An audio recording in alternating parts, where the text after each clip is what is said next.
Hello guys, ഞാനിപ്പോൾ ടെർമിനി എന്ന് പറയുന്ന സ്ഥലത്താണ്.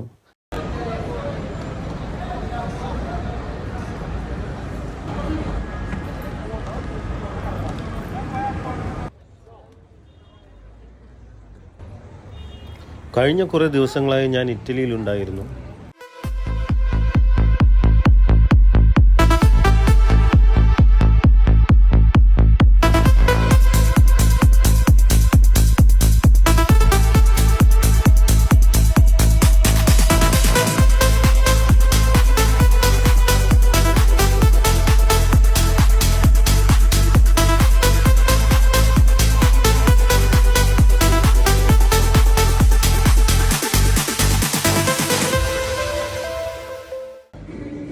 ഞാൻ എല്ലാം കഴിഞ്ഞ് ഞാൻ ഒന്നുകൂടി ഫുഡ് കഴിക്കാൻ വേണ്ടി ഇവിടെ ഒരു റെസ്റ്റോറൻറ്റിൽ കയറിയേക്കണേണ്. നമ്മളൊരു നൈസ് റെസ്റ്റോറൻ്റാണ്, ഒരു ഇറ്റാലിയൻ